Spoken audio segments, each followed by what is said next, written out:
के दो बेटे हुए, प्रियव्रत और उत्तानपाद।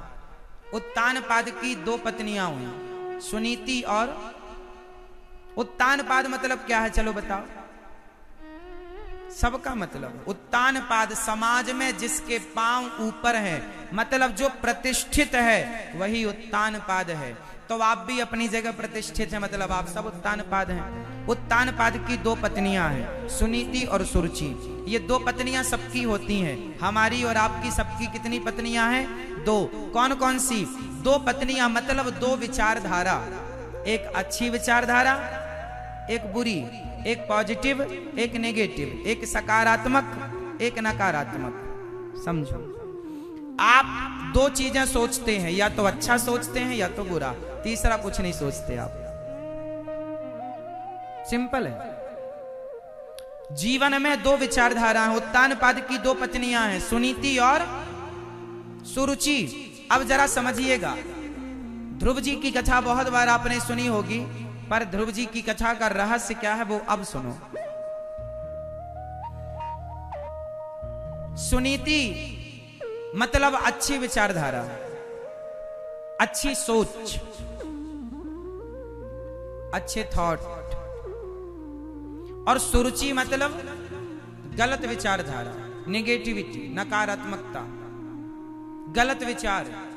उत्तानपाद की दो पत्नियां हैं, सुनीति मतलब अच्छी, सुरुचि मतलब बुरी विचारधारा। सुनीति का बेटा हुआ सुनीति के बेटे हुए ध्रुव, और सुरुचि के बेटा हुआ उत्तम। उत्तम मीन्स ध्रुव मतलब होता है विश्वास। जब आप सही रास्ते पर चलते हैं, हां, जब आप एक सही निर्णय लेते हैं, जब आप एक बार जीतते हैं, जब आपका पहली बार प्रॉफिट होता है, तो आपका कॉन्फिडेंस लेवल हाई हो जाता है। और जब आप पहली बार आप कोई बिजनेस करो और नुकसान हो जाए, तो आपका कॉन्फिडेंस लेवल डाउन हो जाए, मोरल डाउन हो गया। हाँ या ना? देखिए, सब चीजें हमसे जुड़ी हैं। हमारे वेद पुराणों की कथाएं, हर कथा हमसे जुड़ी है, लेकिन हम अपने से जोड़कर देखते ही नहीं है कभी। ध्रुव जी महाराज हैं विश्वास, जो सच्चाई, अच्छाई रास्ते, अच्छे रास्ते पर जो चलता है, उसके जीवन में विश्वास का जन्म होता है। आप अच्छे काम करते जाइए, आपको आपके काम से सफलताएं मिलती चली जाएंगी और आपका विश्वास पैदा होता चला जाएगा, विश्वास, कॉन्फिडेंस बढ़ता चला जाएगा और आप जीवन में प्रसन्न रहेंगे, खुश रहेंगे।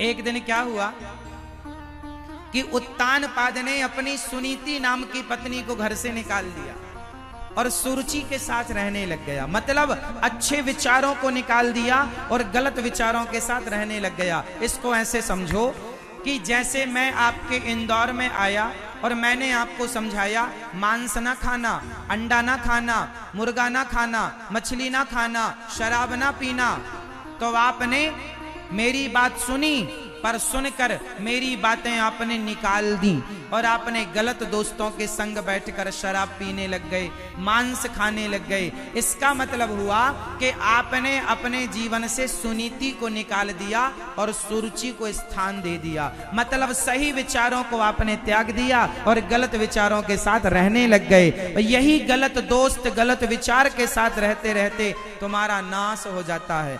दुर्योधन किसके साथ रहता था? गलत विचारों के साथ। शकुनी कौन है?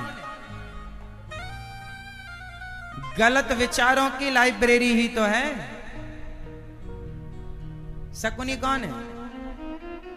मंथरा कौन है? बोलो।